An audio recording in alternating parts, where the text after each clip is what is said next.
Welcome to this special Saturday night edition of The Standard. From Vancouver, I'm Randall Mark. Tonight, an exclusive look at one of the world's greatest mystical faiths, Sufism.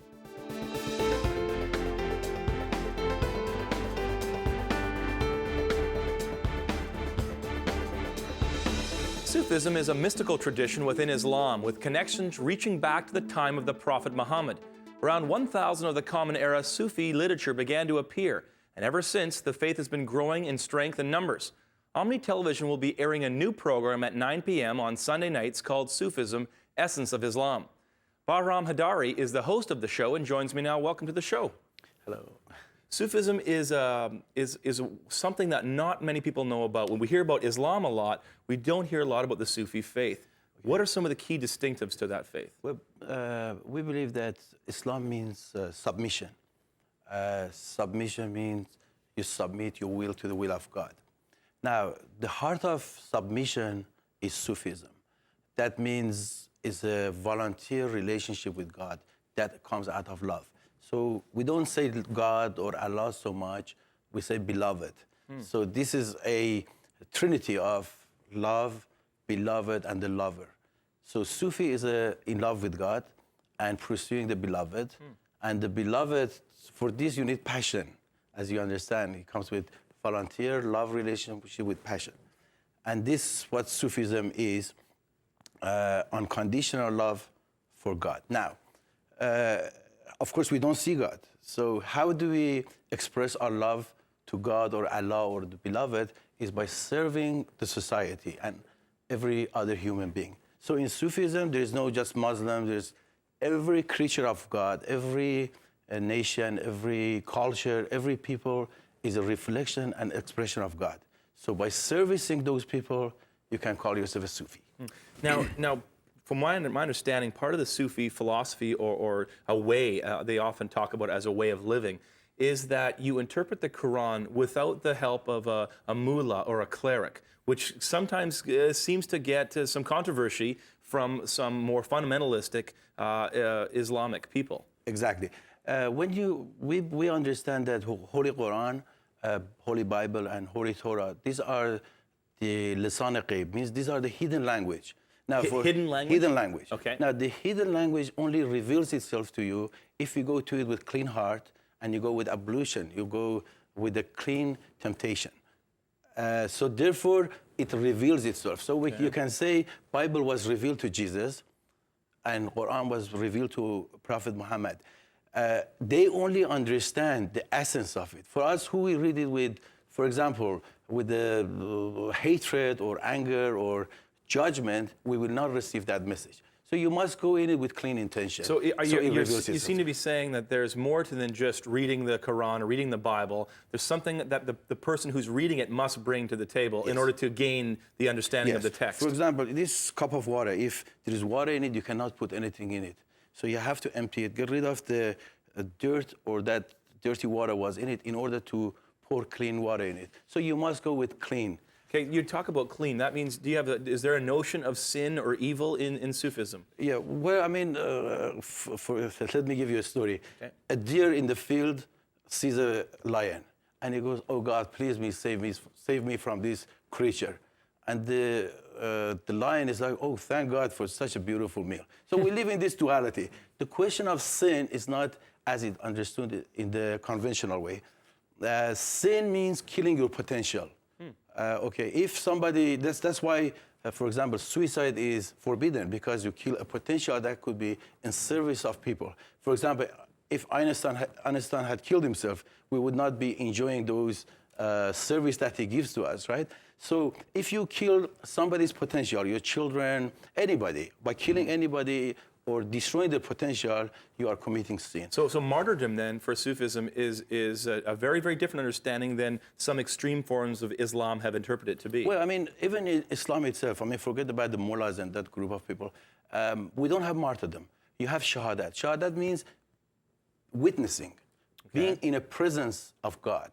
Now, you can achieve that status by being good and giving service to humanity through peaceful behavior and peaceful deed. When you make that, then you'll be in the presence of God. So in Islam, we believe we don't have martyrdom. you have shahadat, and only happens because there is no outside, according to Quran, there is no outside enemy. The enemy is within you.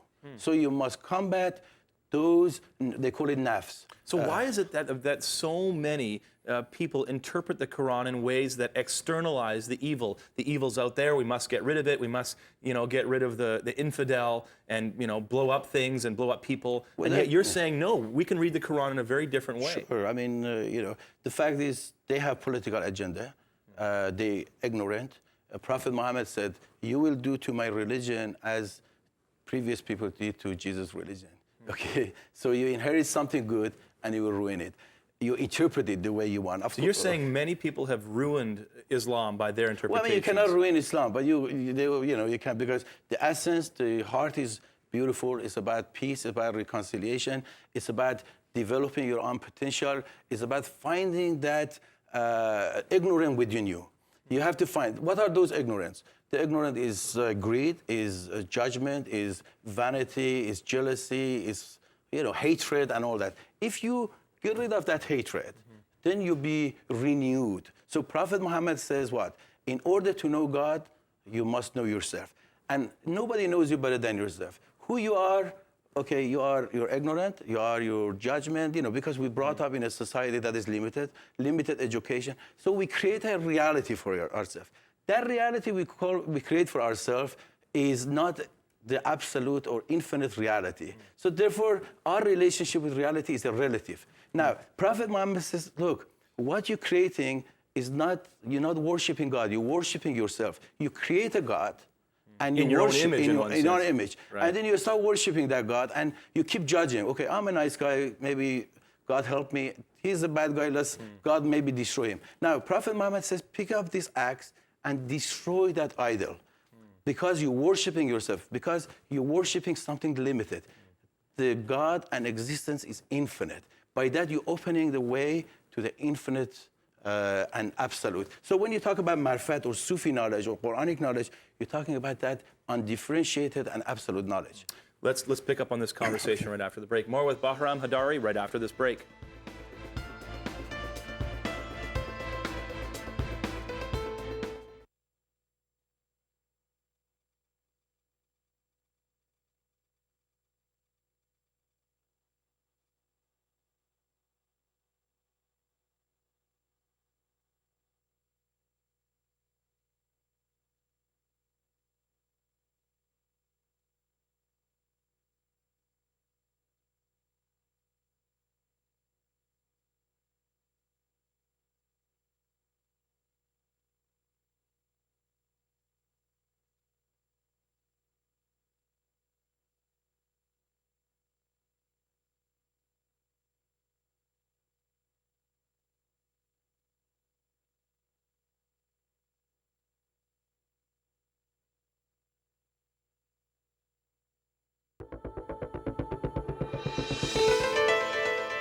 I'm back with Bahram Heidari, the host of Sufism, Essence of Islam, a new program set to begin airing on Sunday nights on Omni Television at 9 p.m.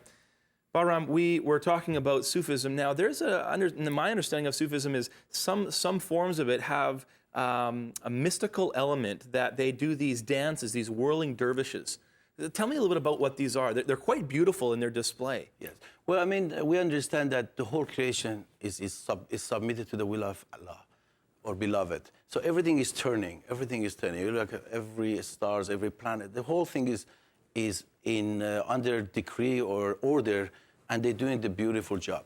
Now, the Sufi dance means you actually turn in the same direction as the whole universe is dancing. Sama is the name, means hearing that beautiful divine music that is played. So there's music being played? Well, the music that comes from the divine, from there.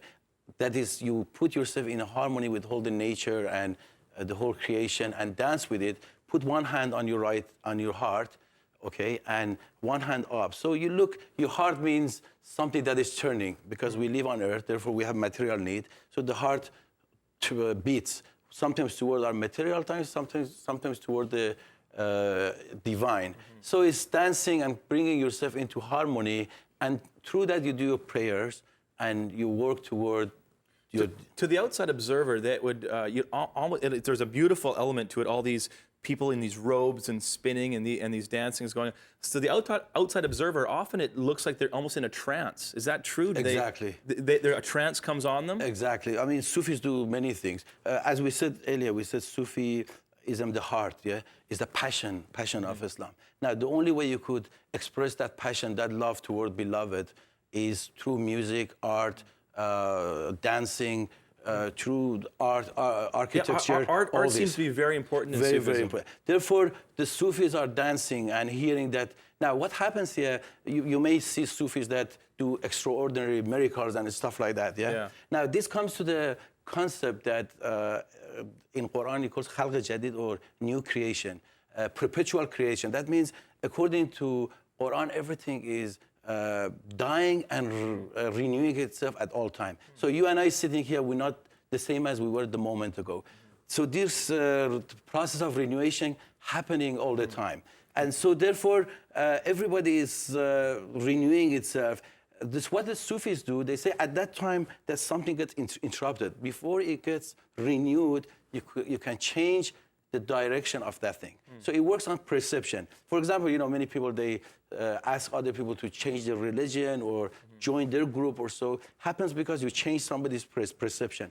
Now, we believe people of God, people of divine, mystic people, Jesus and Moses and Prophet Muhammad, what their effect was at the time they could see, they look at something that is withering, at that time they could change it and bring it back to life.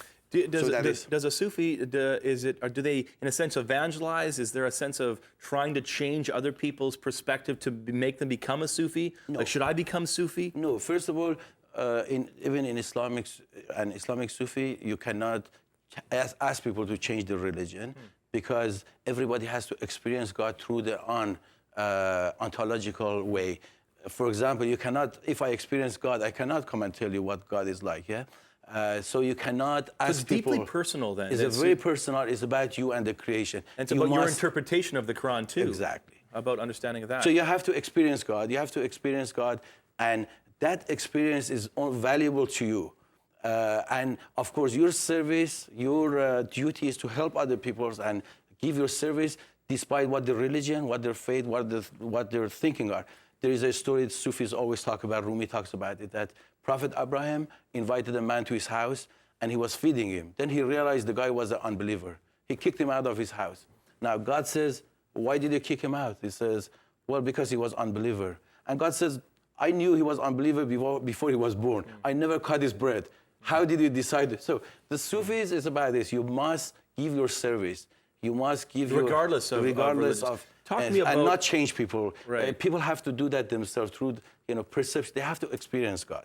Many people think about Islam and they think about the disparaging difference between males and females and the role of women in Islam. Women are being veiled, wearing clothing that is, trying to seal them up at some level. How does the Sufi understand the role of women? Well, I mean, according to Quran itself, women have the highest place. They are the most beautiful reflection of God himself.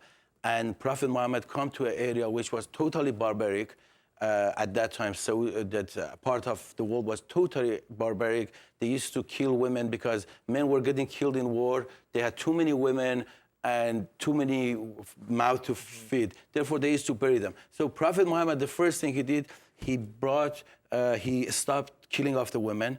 He freed women by Islam was the first religion or first culture that brought right to divorce for women. I mean, we're talking about 1,400 years ago. Right to divorce, right to inheritance. And many women became referee in the markets. Many women stood on the minbar and talked. So during Prophet Muhammad, women were free. So how come that's not going on now? Well, because men are sexist. Men are sexist and interpret things the way they want. Now, if I may, old days when we used to go to the school of Sufis, they used to put this lamp and they put a box around it with lots of holes. Now, when these lights, you turn the lights on, lots of lights come out of that. Now, they used to tell us, Allahu Nur Samawat, as the Quran says, God is the light between heavens. Now, that light is God. All this light reflects, comes out of these holes, is us. But we all separate. We don't know our source is one. And therefore, as we get further, we're seeking identity for ourselves. And that seeking identity, we start hatred and we find the difference between genders and black and white and this and that. You know, you start hatred toward other cultures. And now they say, look, when you go back to your source, the source is one. You all came from one. Unity of being. La ilaha illallah. When you hear, that means nothing exists but God. Everything is the reflection of God, and everything will return to God. So in this world, when you come, don't try to look for those differences. Try to find what your essence is. That's why our program called, sometimes we call it Sufi, the essence of Islam, sometimes the heart of Islam. Because I want to the talk about essence your is show, the same. because the show's coming up, and I want to have a little chance to discuss it right after this break. One final segment with Bahram Heidari right after this break.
Production assistance for The Standard is presented in part by the Metropolitan Hotel, ultra luxurious and conveniently located in downtown Vancouver. I'm back for one final segment with Bahram Heidari, the host of Sufism, Essence of Islam. You were telling me that you came out of Iran in the late 70s. Iran is a hotbed of political activity right now, and its understanding of its growing autonomy at one level, and it's kind of flexing its muscles. What do you think? I mean, as a person who has obviously grew up there, what do you think the response should be of the West to the desire to arm themselves nuclear? I think the West should go the way of peace and reconciliation, bring Iran to the negotiation table, and by doing so, persuade them to go a right direction, because we have a great democracy in Western world. I'm happy to live in Canada, such a beautiful country. I always tell my friends that Canada is a Urushalim, or is a holy land, because here people can develop their potential. We all live together from different cultures. So those countries, such as Iran and other countries, they can learn a lot from democracy that we have in West. But I mean, what do you do with a prime minister, a president who says, "I want to wipe Israel off the face of the map"? How do you reconcile peace with someone who's that adamant? Well, I mean, from Sufi point of view, we're not at war. Sufis are not at war with anybody, and you can only project peace. And I think it's a duty of every Muslim to be peaceful, to value Western world and Northern America, to have respect for the chance that they have given to us to live here. So I think Islam reaches. Salam means peace. You reach with your right hand to shake somebody's hand. I think Islam is about this, and every Muslim, whether he is the president of Iran or whoever, they must go the route of peace. But why such animosity? What do you think that's about? I'm not political. I don't understand politics, because, and we as Sufis, we will not get involved in politics. You pull out a little bit. We pull out because we condemn every violence, every act of killing or so. As Holy Quran says, if somebody innocent is killed, it's like the whole creation is killed. So, for example, if you kill somebody in Canada, they try you for 1%. If you kill somebody in Islamic thinking, it's like they try you for the killing of the whole humanity. So I don't know. Hopefully, we should pray that the leaders of the world find a way toward peace and reconciliation. You're talking about peace, and it sounds like, wow, that would be a wonderful thing. And yet, how pervasive is Sufism in the Islam? What are the numbers? How many people are Sufis? Are very small numbers. How many? Because I don't know. There's 7, 8 different orders in Iran. There's many in Canada we have at the moment as well. Sufi, we're not there to persuade people to join us. We're not there to giving money to each other is haram, taking money from somebody. Sufism is about the way of God, about serving the society. Doesn't matter what job you do, like your job or mine, whatever. Do it the best and get rid of your own greed, get rid of your own vanity. But even if you're getting rid of anger, don't you need to, doesn't Sufism at least say, here's some things we stand against? We stand against violence and hatred. Yes. So in one sense, you are politically involved in that by standing against something. Well, I mean, for example, you have to have, you can't say I'm standing for duality is not for Sufis, yeah? We believe that there's one God. Everything that happens is from Him. It's our perception and our view that we see something as good and bad. So for us, is to ascend duality, as Prophet Muhammad did, as Rumi did, is ascending duality and understand everything that is evolving and going toward peace. Okay, so ascend duality, it's a little confusing because what I hear is you saying is, I really value the ideas of peace and of finding interconnections between faiths. Well, because do we understand peace? Every year, men in suit, tie, educated, they sit around the table, they talk about peace, and every year we have more violence, more wars. So, because everybody talk on their own term of peace, there is a universal peace that we don't understand. Sufism is about this. Universally, what is the meaning of peace? What is the meaning of hunger? What's the meaning of service? Not what my conception is, not because my conception is very limited to my own experience and my own background. Therefore, I'll be very judgmental. So through practicing prayers and hopefully be good to one another, you can raise above. I mean, above that. do you think that there's an obligation to stand against certain activities? Would a Sufi, let's say like yourself, say, I have an obligation to help out where there is need, to stand against oppression if I see oppression? Well, I mean, I don't know if stand against oppression not in a violent way. Stand against oppression by civil disobedience, maybe by even stay silence. You can do that, yeah? But not by means of violence, because you cannot harm another creature. Anytime you harm somebody, you're harming the whole universe. The whole world has to obviously come to some understanding that we all came from one source by hurting another. Even the one who hurts is already getting hurt. If you understand, when Moses was knocking on people's door and inviting them to get rid of slavery and everything, at the same time he was knocking on Pharaoh's door and he was inviting him to God too. So this invitation is for everybody, not for just oppressor or oppressed. Yeah. We have 1 minute left. What are some connections? You talked about connections between Islam, Christianity, and Judaism. What are you finding as far as in your experience? What are the deep connections that you have in common there? I see myself as a Christian, I see myself as a Jewish, and I see myself as a Muslim. So the law of Moses, that means everything has to work on the basis of truth and no deception.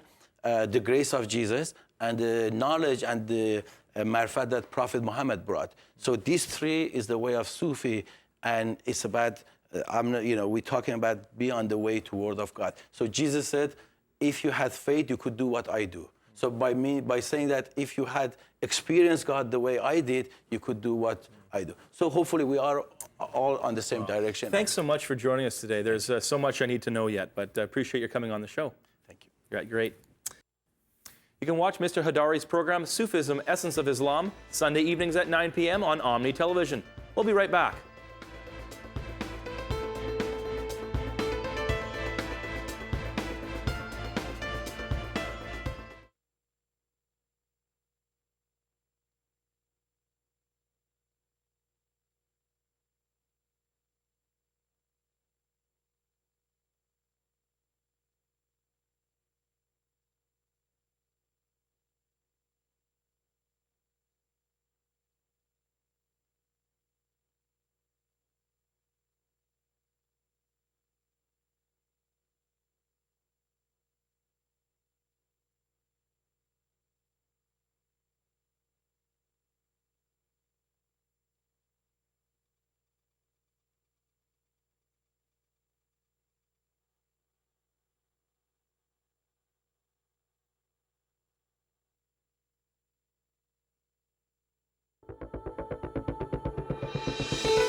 Welcome back to the show. If you have a question or comment about tonight's program, or if you have a topic idea for us, we'd love to hear from you. Our email address is thestandard@omnibc.ca, or call our comment line at 604-575-4125. That's all the time we have for tonight's show. For everyone at The Standard, I'm Randall Mark.